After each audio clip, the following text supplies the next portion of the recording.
Tá bom. Olha, ela aceitou, vocês estão testemunho disso, né? Iniciou a gravação, Grazi. Então, olha que bênção, né? Ter a Regina aqui com a gente, nós nessa live de novo, falando desse tema tão importante, e que a gente possa receber a nossa companheira trabalhadora da Seara Espírita, colaboradora de Jesus, colaboradora do trabalho aí na FEDEF, e também ela faz parte da coordenação da mediunidade da regional da Centro. Centro, é centro, tudo é centro, né? Que para mim que é um monte, sabe? Para mim é todos os regionais, centro. E, Regina, é muito bom estar com você. Que Deus te abençoe, estamos aí para ouvi-la, tá? Fique à vontade, minha querida. Boa noite a todos, muito obrigado. É uma alegria, mais uma vez, estar participando de uma atividade aí com os amigos de Tocantins. E hoje nós vamos conversar um pouco sobre um tema, que é um tema bastante conhecido no movimento espírita e muito falado na casa espírita, da mesma forma que a reforma íntima. A gente fala muito sobre a necessidade da reforma íntima e a gente fala muito sobre a necessidade da oração e da vigilância. E o nosso tema, na realidade, é vigilância e oração. E nós escolhemos uma pequenina história do livro Almas em Desfile, pelo espírito Hilário Silva.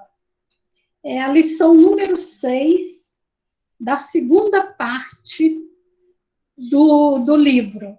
Então, ele conta o seguinte, que um trabalhador espírita, destes que a gente conhece muito no dia a dia da casa espírita, ele se chamava Aristeu Leite.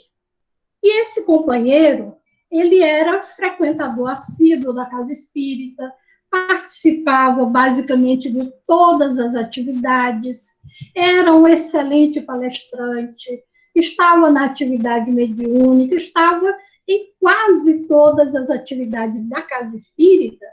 Além disso, ele ainda encontrava tempo para fazer belíssimas palestras em outras casas espíritas. E nos finais de semana, ele ainda procurava, na medida do possível, visitar creches, acolhimentos de criança, de idosos, hospitais. Então, ele procurava ajudar naquilo que ele podia. E estamos numa sexta-feira em que, terminada a atividade, ele se sentia extremamente alegre, feliz, por tudo que tinha acontecido naquele dia, por todas as atividades que ele havia realizado no decorrer daquela semana. Então, antes de sair e voltar para casa, ele reuniu um pequenino grupo de amigos e ali conversando sobre essa alegria toda, sobre essa felicidade da atividade na casa espírita, eles pararam para fazer uma prece. Fizeram a prece e foram para casa, cada um para sua casa. Quando Aristeu entra em casa, ele estava muito feliz com tudo aquilo e percebendo que a esposa e as duas filhas já haviam se recolhido para dormir, ele vai até a cozinha, toma um copo de leite e resolve se recolher para dormir também. Mas quando ele chega no quarto, ele sente a necessidade de sentar um pouco e refletir sobre a vida, sobre tudo que vinha fazendo, e volta para a sala.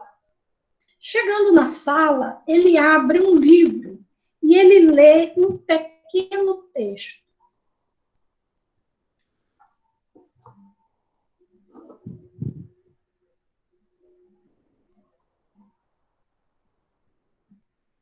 Ai, parece que eu saí do ar. Então, ele abre o livro e lê um pequeno texto.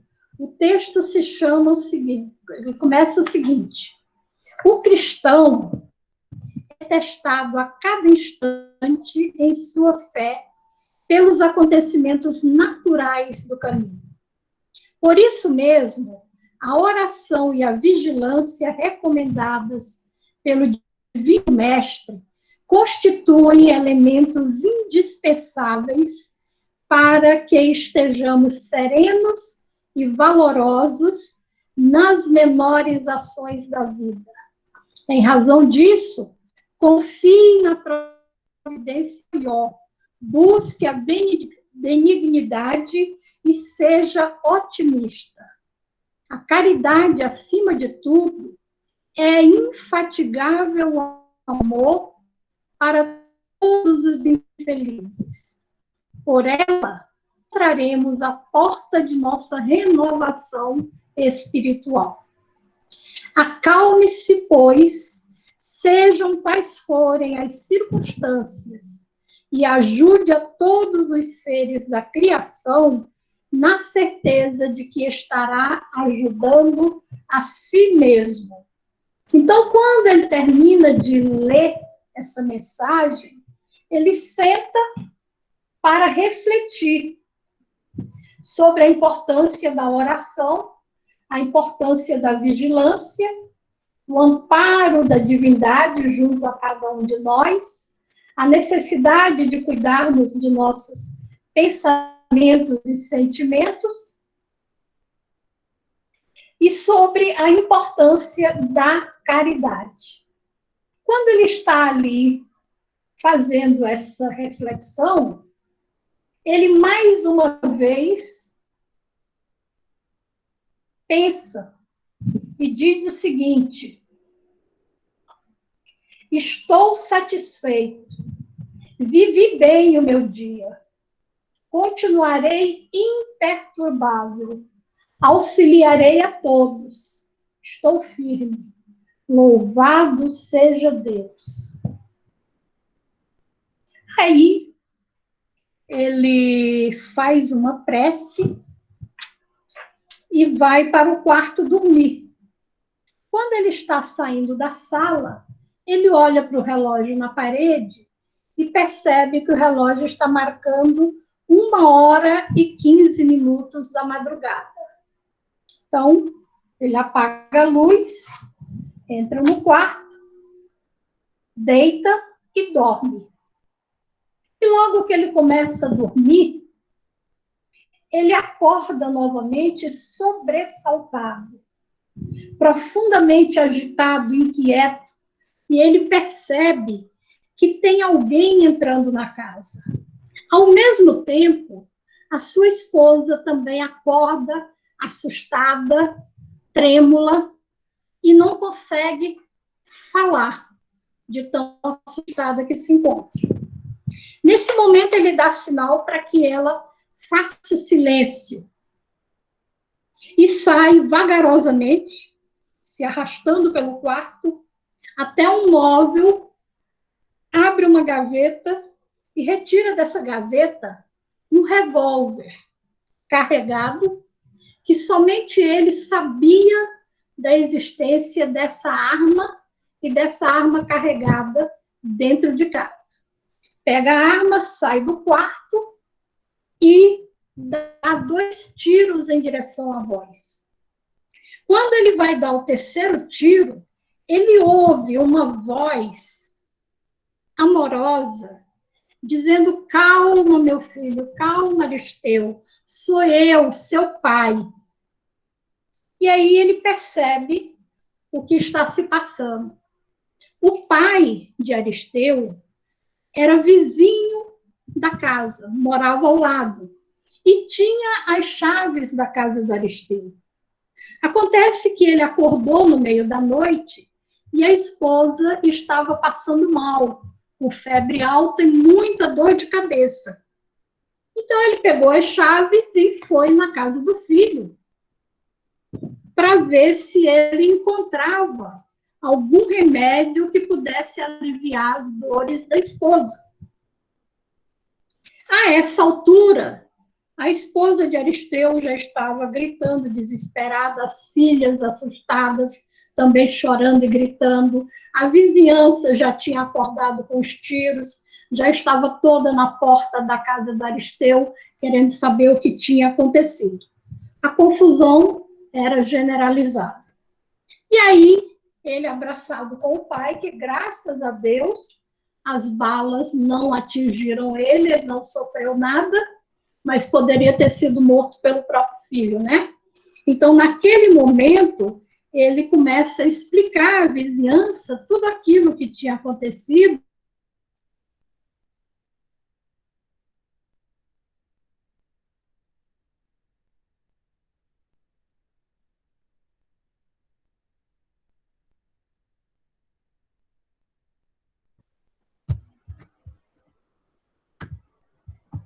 Bom, eu acredito que deu um probleminha na internet da nossa companheira. Provavelmente daqui um pouco ela consegue retornar para a sala, tá? Infelizmente, essas questões acontecem, né? A internet, eu acho que todos nós já tivemos problemas com isso. Né, Graça? É verdade, Tassiano. Com certeza deu um probleminha. Ela deve voltar já já, né? Acontece muito, por exemplo, muitos de nós, às vezes, a gente está usando o Google Meet e, de repente, a gente sai e volta novamente. E como a gente está em período de isolamento, né, em Brasília, muita gente acaba tendo uma demanda. E aí, Grace, ela entrou novamente. Que bom, Regina, que deu certo, o seu microfone está... Isso. Hoje está complicado, viu? A internet é assim mesmo, né? Então, como dissemos, a confusão na porta do Aristeu estava generalizada. Ele tentando explicar o que tinha acontecido, que não tinha sido nada demais, que a mãe estava passando mal, que o pai tinha entrado na casa em busca de remédio. E ali, enquanto acalmava todo mundo, ele olha novamente para o relógio na parede e era 1h30, ou seja, apenas 15 minutos tinha se passado.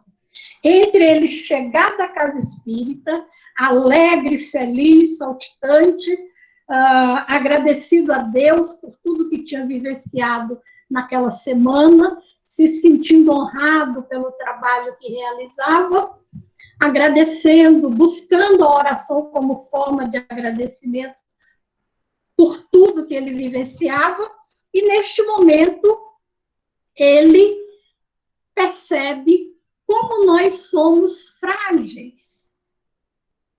Nós podemos estar aqui bem e uma pequenina coisa ser capaz de nos tirar do sério e repentinamente a gente fazer uma coisa que podemos levar muitas existências para reverter aquele ato de insanidade.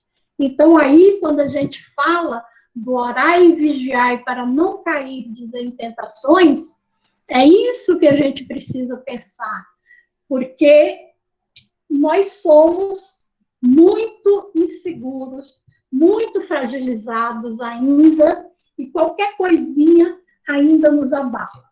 Aí nós buscamos a pergunta 459 do Livro dos Espíritos, quando Kardec pergunta aos espíritos: os espíritos influem em nossos pensamentos e atos? E a resposta todos nós sabemos: muito mais do que imaginais. De ordinário, são eles que nos dirigem. Então, a influenciação, ela acontece a todo instante. Da mesma forma que nós influenciamos as pessoas com quem convivemos, seja pela nossa fala, pela nossa presença, pela nossa conversa, seja por alguma coisa que a gente lê, que a gente ouve, nós também somos influenciados pelos espíritos. E essas influências, elas tanto podem ser boas como não. Então, quando uma influência é boa, é dever nosso assimilar aquilo e colocar no nosso dia a dia. Mas quando essa influência não é legal, imediatamente nós vamos recusar aquilo que estamos recebendo e sair daquela sintonia. Isso significa estarmos vigilantes. Mas quando nós não estamos vigilantes, muitas vezes nós assimilamos aquele pensamento, nos comprazemos nele e deixamos que aquela situação se acomode e muitas vezes permitimos, inclusive, a instalação de um processo obsessivo, não é? Então, é preciso que a gente lembre que as mais terríveis tentações, elas se encontram no fundo sombrio da nossa individualidade. Nós não temos somente essa existência, nós temos todo um passado, e um passado, muitas vezes, altamente comprometido.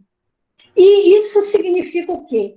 Significa que quando nós reencarnamos, nós trazemos conosco, impregnados em nosso subconsciente, todos os erros e mazelas cometidas em outras épocas. Então, tudo isso, todo esse passado, ele está no nosso arquivo e ele pode ser acessado a qualquer momento.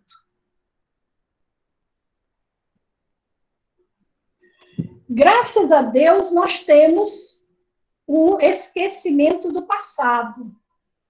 E com isso, a sua manifestação vai se dar pela intuição, pela nossa intuição e pelo nosso sentimento. E podemos observar que a simples presença de um adversário nosso do passado faz ecoar dentro de nós o ódio, a vingança e o repúdio. Muitas vezes a gente tem essas sensações e não consegue perceber ou entender o que é que está se passando. Por isso, a necessidade de estarmos permanentemente vigilantes.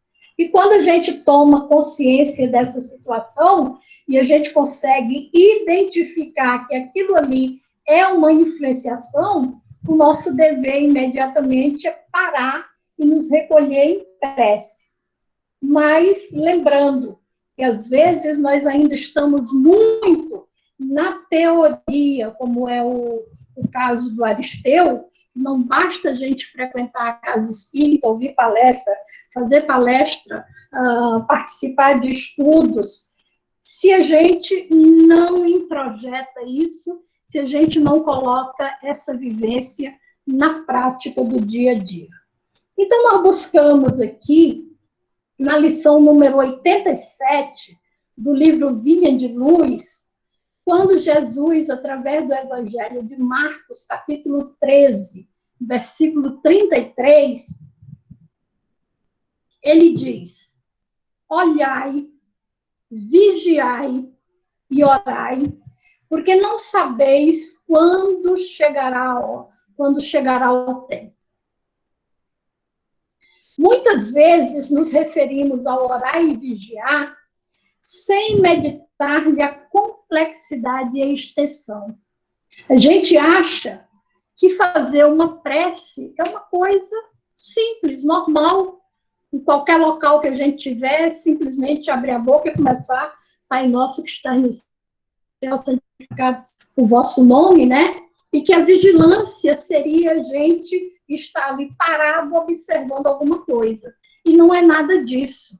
Na realidade, nós precisamos de um preparo muito grande para que a gente tenha condições de fazer realmente um trabalho dessa extensão, né?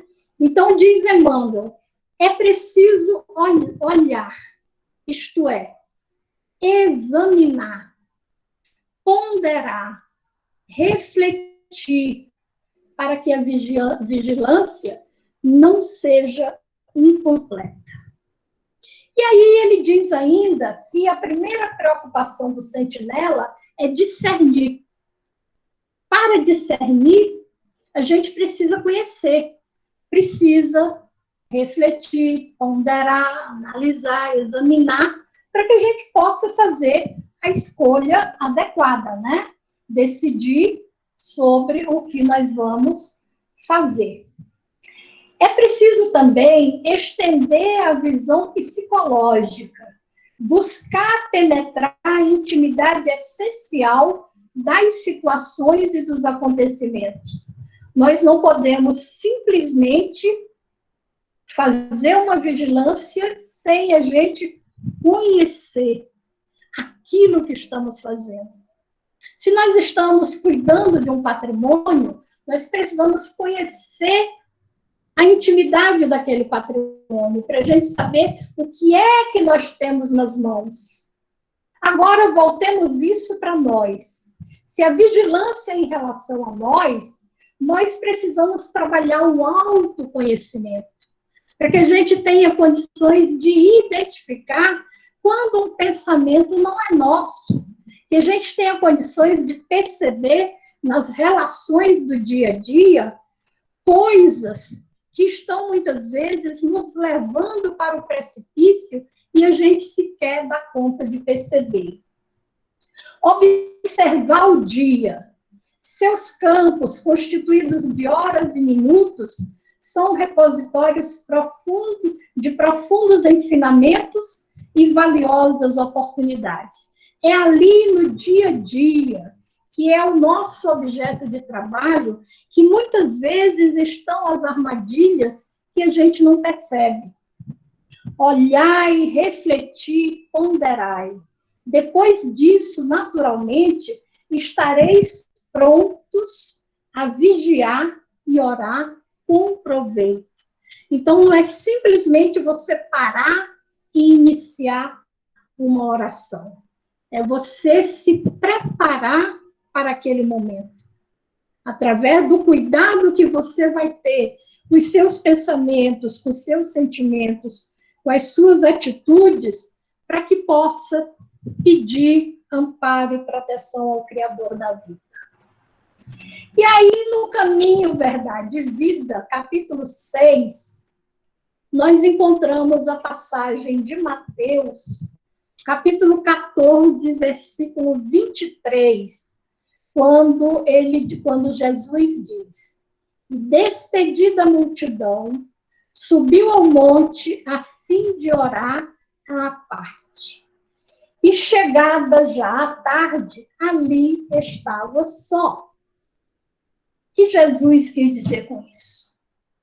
Nós podemos observar que é comum, e de vez em quando a gente ouve alguns grupos, até no movimento espírita também, e em outras religiões, falar da necessidade do isolamento para a oração, falar da necessidade do recolhimento, de fazer um retiro espiritual, de fazer uma clausura para poder se ligar melhor com o Criador da vida e ficar ali somente em ato de contemplação e oração.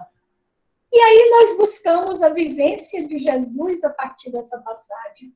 E uma coisa que a gente observa é que Jesus nunca se isolou da multidão, nunca se isolou da comunidade com quem ele vivia para ficar em contemplação.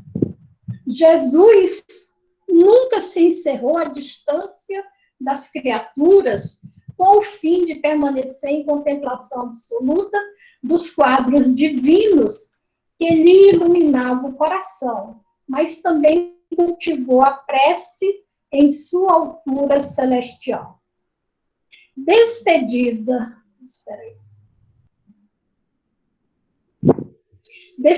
a multidão, terminado o esforço diário, estabelecia a pausa necessária para meditar à parte, comungando com o Pai na oração solitária.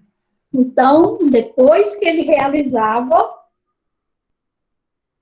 todas as atividades do dia, depois que se recolhia, final de tarde, na casa de Simão Pedro, e conversava com os apóstolos, conversava com as pessoas que estavam ali precisando de ajuda, ele tinha o hábito de se recolher à parte em oração. Isso significa o quê? Se recolher intimamente, meditar, perceber tudo aquilo que tinha feito, tudo aquilo que tinha acontecido durante o dia, como nos ensina Santo Agostinho, né? O hábito da gente passar em revista o dia e verificar se alguma coisa não ficou a desejar, que a gente precise parar, voltar, refazer aquilo, pedir perdão e agir de forma diferente.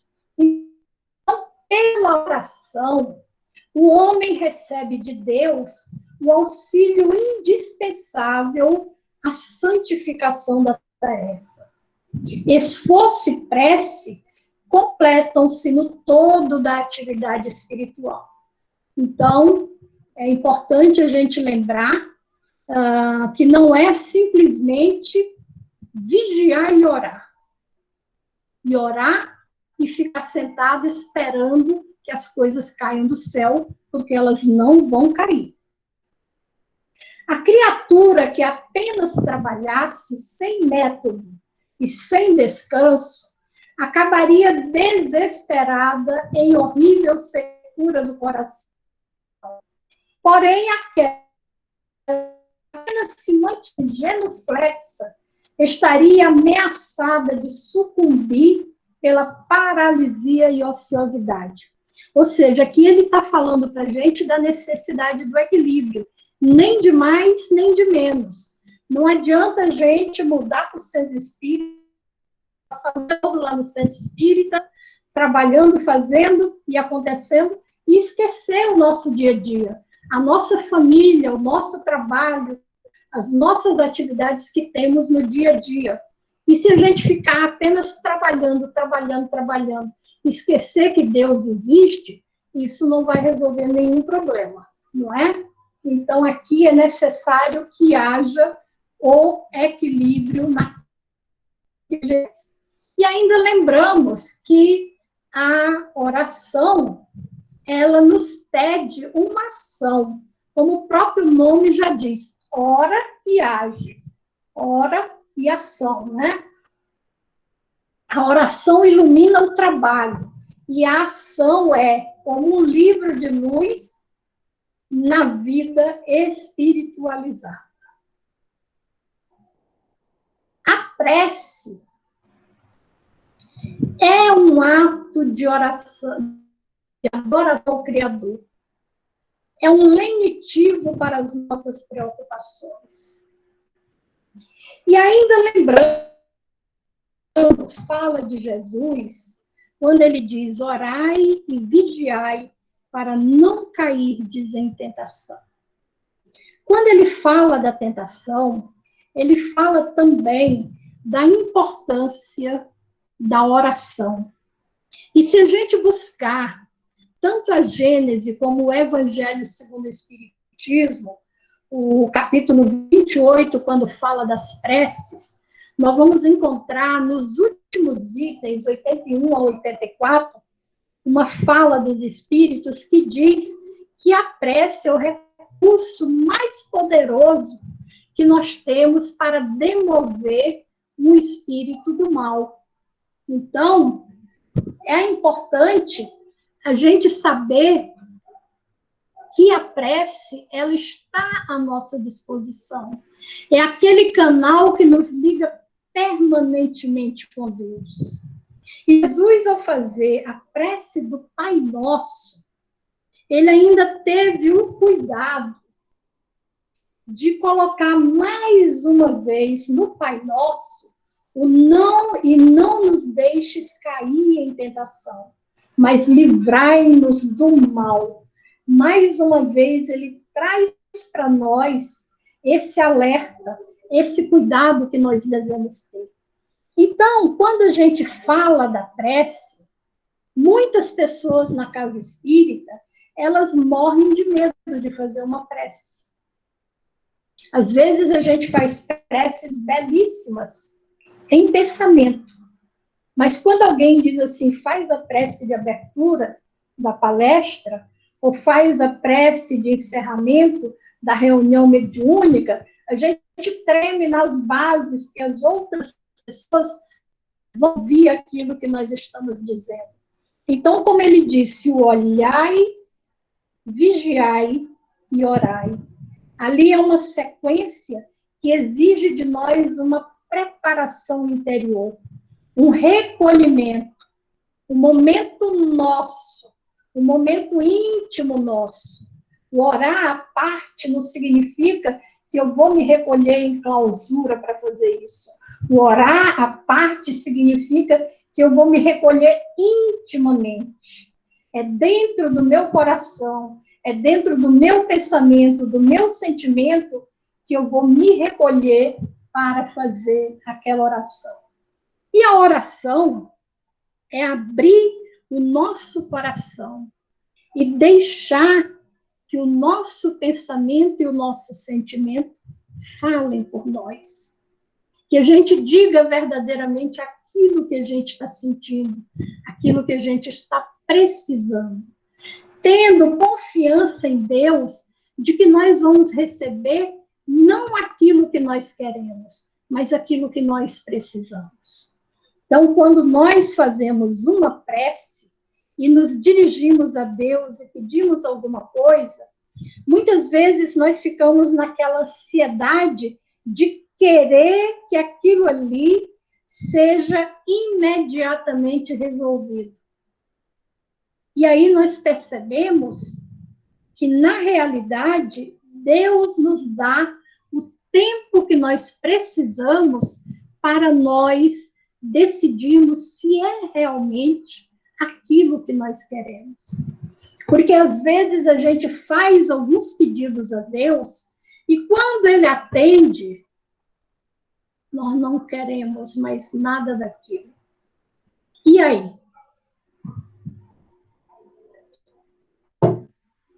Então, a prece é um apoio que nós temos à nossa disposição o tempo todo para que Jesus esteja cuidando de nós. Então, aqui nós temos a prece do Pai Nosso, que diz o seguinte: Pai nosso que estais nos céus, santificado seja o vosso nome. Venha a nós, Senhor, o vosso reino. Seja feita a vossa vontade, assim na terra como nos céus. O pão nosso de cada dia dá-nos hoje. Perdoa, Pai, as nossas dívidas, da mesma forma que perdoamos os nossos devedores. E não nos deixes cair em novas tentações, mas livra-nos do mal. Então, uma outra coisa que Jesus coloca aqui como condição na prece é o perdão das ofensas. Porque como é que nós vamos nos dirigir a Deus para fazer uma prece se nós estamos com o nosso coração aflito, angustiado, pesado, cheio de mágoa, cheio de ressentimento, se nós não damos conta de compreender a dor e a limitação do outro, e aí nós queremos que Deus nos perdoe. Então, ele coloca para nós essa condição, essa necessidade de primeiro buscar e perdoar o semelhante, para depois merecer o perdão. Então, gente, a história que nós trouxemos do Aristeu mostra para nós a distância que nós estamos entre a teoria e a prática. Às vezes nós estamos cheios de teoria, conhecemos o Evangelho de ponta a ponta, falamos de trás para frente, mas na hora da atitude, nós não damos conta de colocar na prática do dia aquilo que a gente, do dia a dia, aquilo que a gente recomenda para o nosso semelhante. Então, é muito importante essa lição de apenas 15 minutos para a gente poder perceber a necessidade dessa coerência entre o que a gente fala e o que a gente faz. A necessidade da gente confiar em Deus, a necessidade da gente ter a certeza de que a gente colocou nas mãos de Deus e que Ele vai fazer o melhor por nós. E não a gente, no primeiro sobressalto, a gente já entrar em pânico, já ficar aflito e realizar situações que depois a gente venha a precisar de 2, 3, 10 reencarnações para reverter aquele quadro. Então, era o que a gente tinha para conversar na noite de hoje, já são 20h13, nós vamos abrir aí, se alguém quiser fazer algum comentário, algum esclarecimento, estamos à disposição. Desculpe aí com o festival de internet, de vai e volta, porque cada vez que cai, a gente perde a sintonia e quando volta... Então, que isso, Regina, foi ótimo, isso aí acontece, às vezes a internet de todos nós dá um probleminha, e esse período, né, não tem como, período de isolamento social, tá todo mundo em casa usando muito a internet. Então, vamos aproveitar aí, ó, pessoal, ela abriu para pergunta, se alguém quiser fazer uma pergunta pelo chat, ou ative o microfone e faça por nós. Se quiser, pode ser um comentário também. Então, enquanto o pessoal está pensando aí, só agradecer, né? Foram lindas as palavras e realmente, né? Sempre que a gente pede para fazer a prece de abertura ou de encerramento, todo mundo fecha os olhos e abaixa a cabeça, né? Isso é verdade. Acontece, eu acho que em todos os centros, né? Então, Tassiana, linda demais a palestra, né? Essa fala da Regina, a importância de, na hora do testemunho mesmo, a gente colocar em prática aquilo que a gente tem estudado, tem buscado, né? Então, porque senão não basta ler, se não interagir a mensagem, né? Muito bem, eu amei. Muito obrigada, Regina. Muito obrigada. Nós vamos deixar para o grupo 2 lições que estão no livro Boa Nova. É a lição 21, que se chama A Lição da Vigilância, que conta toda essa passagem em detalhes, como é que ela aconteceu, e a outra que é a oração do osso. Então, muito importante depois ler com calma, para poder entender que a gente tentou trazer mais para o dia a dia essa mensagem.